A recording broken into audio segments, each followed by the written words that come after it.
Good evening, ma'am.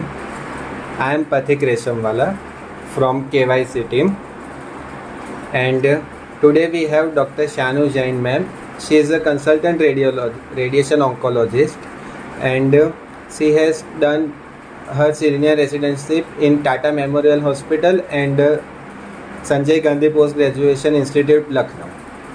So today we will know something about radiation oncology. So ma'am, can you describe radiation oncology as a branch? Yes, definitely. I would like to tell you a basic difference between the radiation therapy and what is radiation oncology. Radiation therapy is the clinical modality which deals with the use of ionizing radiation in the treatment of either malignant neoplasms or even in some benign conditions. However, radiation oncology does not deal with radiation therapy only. It is a discipline of medicine which involves with the causes, treatment and prevention of cancer as a whole, with a special expertise in the therapeutic application of ionizing radiations. So aim is to deliver a high dose of radiation to the body or treating cancer, or another aim is to palliate the symptoms of the patient. Okay. So depending on the clinical condition, we use ionizing radiations and we treat the patients accordingly. Amazing, ma'am. So yes, this is generally people think that radiation oncology is all about radiation, but it's true to know the depth about branch. So yes. So it lead to my another question that which are the factors that lead you to this branch? Radiation oncology is a very nice branch, and when I was a student and when I was appearing to the entrance examinations, I was lucky enough to be working near Rajiv Gandhi Cancer Institute in Delhi. So when I was getting this branch, I went there and inquired about the branch, what it is, how it is. So I would like to tell you that this is a branch which is equally clinical and technical. It involves sort of clinical management in the background of computers and physics. Okay, because we are dealing with the ionizing radiations. So when it is a very cool branch, number one, we can get time for ourselves. It is not that hectic as your surgical and medicine colleagues, where you have lots and lots of duties and emergencies and everything. We do have emergencies, but the proportion is very less.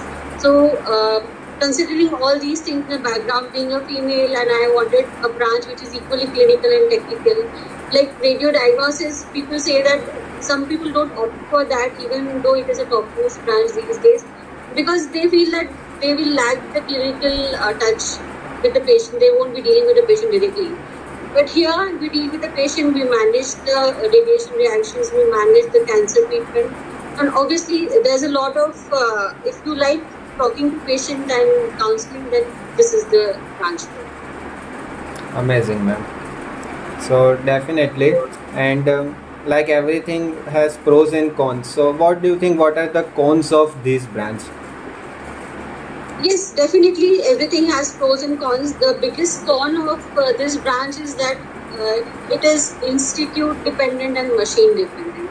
So you need to have a good infrastructure when you are practicing radiation therapy and radiation oncology, obviously. Because if you lack good machines and if you don't have that good infrastructure, then the benefits of radiation, yes, we have to manage patients then differently. Exactly, ma'am. So we can call that it is latest technology and machinery setup is necessary for this branch. It's not that it is necessary, because in India we have a very heterogeneous subset. While we consider the teaching programs, if you study from institutes, there is a good combination of machines and the patient load. If you opt for DNB, then corporate hospitals have obviously very good setup and newer machines and newer techniques.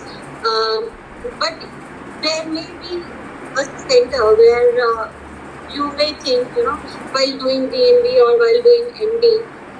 So in MD you can have basic setup with say older cobalt machines, and you may not be having good machines. So it's not that only one center will suffice. If you have one thing in your PG program, you have to cover up the deficiency in next 2 to 3 years post MD by training in some other institute. So it's not just MD. So if you have done MD from a government institute, from where you have been taught in the Cobalt setup, then obviously you will have to learn about the newer techniques after MD for 2 to 3 years. If you have done DNB and if you think that the patient load was less in corporates as compared to the institutes, if you want to have a broader vision, then obviously you have to work in institute for 2 to 3 years. So you have to just, it's not that anything is inferior or superior or this is must or this is not. You have to just cover up the things which you have not learned in the PG. Exactly, ma'am. Yes, this was the question is our interview, that what are the things we should see in the college selection, and you so answered it. Teaching program and the infrastructure, obviously. If you have a good combination of these two things, then it will be a great specialty to choose. Exactly, ma'am. So, like everyone has a personality, and they choose the residency according to them. So, what type of personality should choose radiation oncology? See, if you like talking to patients, if you like counseling them, if you like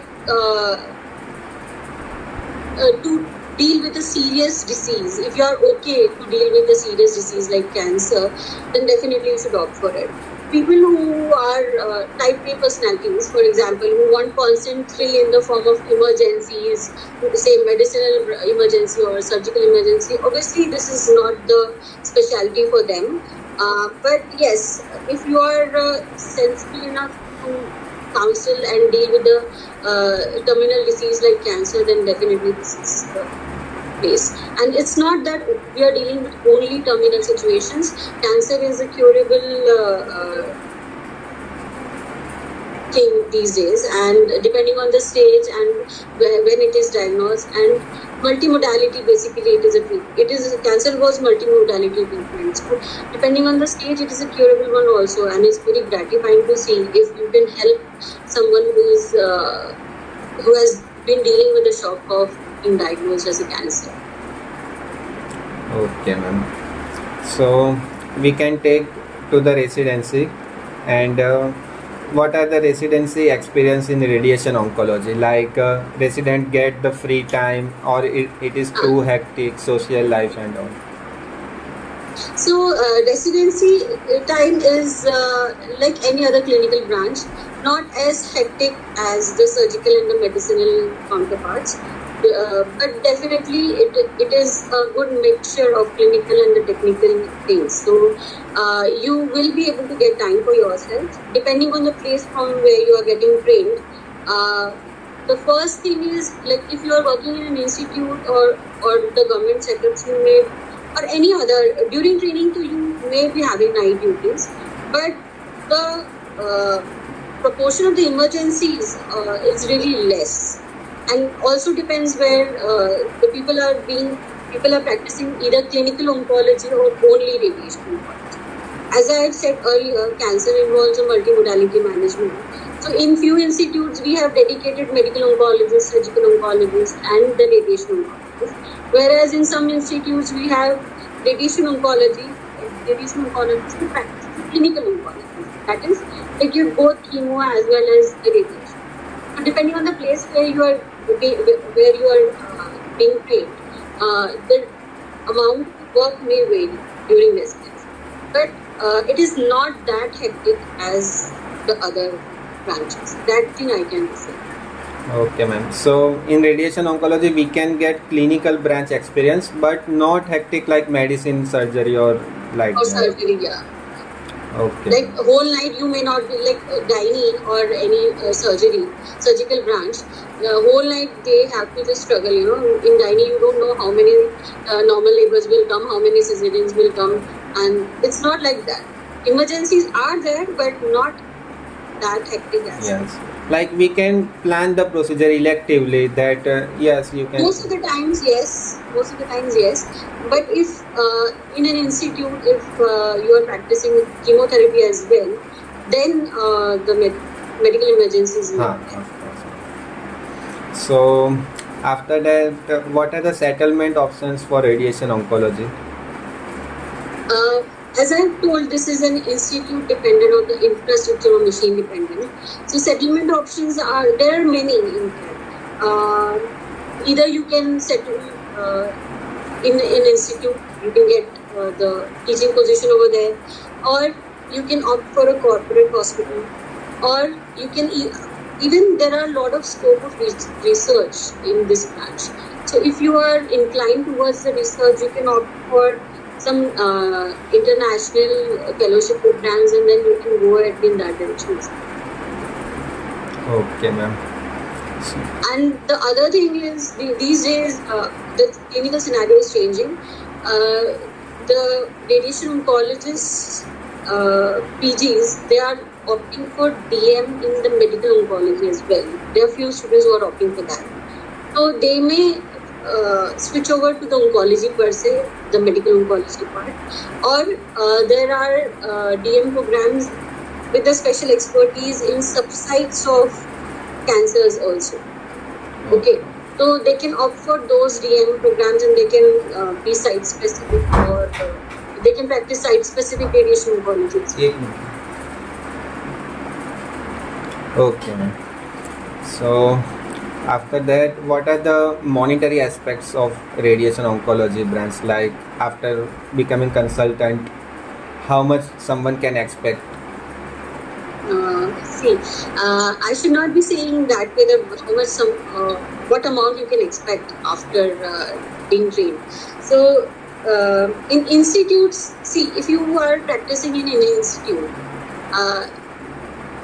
the pay is almost similar for the rankings. Like associate professor of one specialty will get a similar pay as compared to other specialty. If the position is same, then your pay is going to be same.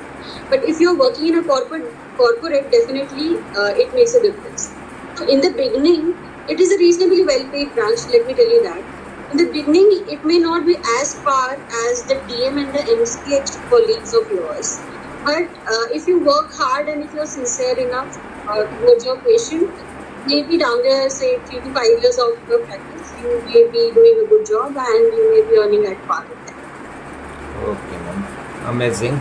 And you told previously that people are now going for DM medical oncology and fellowship options. So what are the options available after MD radiation oncology for like sub-specialization? And so there are several fellowship programs also which are going on.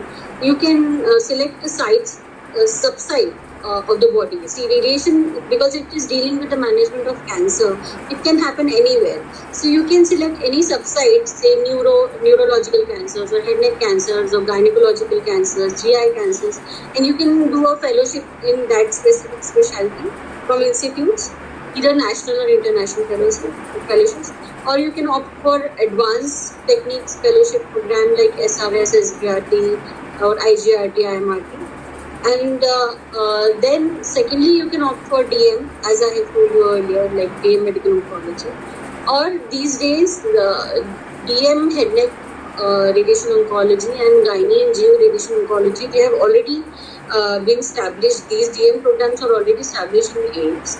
And maybe in the future, we may have site-specific more DMs in our country. okay, ma'am. Amazing. So what is the future you are seeing about radiation oncology, like future changes and everything? First of all, radiation oncology being, as we are dealing with the cancer, so cancer, the treatment is continuously evolving. And where the technicality is involved in last 10 to 15 years, the clinical scenario has changed completely, especially with the radiation. The earlier era, where we were dealing with the bar technique and the live radioactive sources, these things have changed completely to the newer linear accelerator machines and the brachytherapy techniques, and even with the molecules.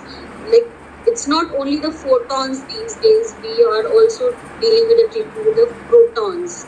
So wherever the technicality is involved, the scope of change, it never diminishes. It is a continuously evolving one, and with the invent of newer techniques and newer modalities, every year there are new advancements and new things which you have to learn and you have to acquire in your clinical practice. So future is very good, but at the same time we should also keep in mind that because we are staying in a country like India, here the proportion with which the MD candidates or the DNB candidates are graduating versus the proportion with which the newer institutes should come, it is not matching. So at times you may feel that newer infrastructures are not there in your city because these structures require a lot of monetary things to be established. Okay, so it's not easy to get a new setup everywhere. But with the existing facility, if you have an existing facility at your place, then definitely you should opt for that. You cannot, the cons of this branch is also that you cannot practice in a small rural area. If someone thinks that I want to set up my own clinic and I want to practice, then obviously you cannot do that in this branch. Absolutely, ma'am. So, one last special message from you, someone for who is aspiring radiation oncologist. The special message is that, see, if self-belief and hard work will always earn you success. So if you have a passion of conquering cancer and to deal with the patients of cancer and the newer advancements, you should definitely opt for radiation therapy. And no branch is superior or inferior. The way you are conducting this, I'm very happy that you are conducting this session because everyone needs to know before selecting any branch that what branch it is and how it is, so that they can select what they want to do in life. But at the same time, I would like to tell you that no branch is superior or inferior. It's just a matter of time what you need. So at one time you may be needing a good oncologist, at one time you may be needing a good medical oncologist or say radiation oncologist, at one time you may be needing a good surgeon. So it's just a matter of time. After a certain span of time, everyone is, if you work hard, you'll be doing good each and every day. Say clinical, non-clinical, paraclinical, whatever. You have good job options everywhere.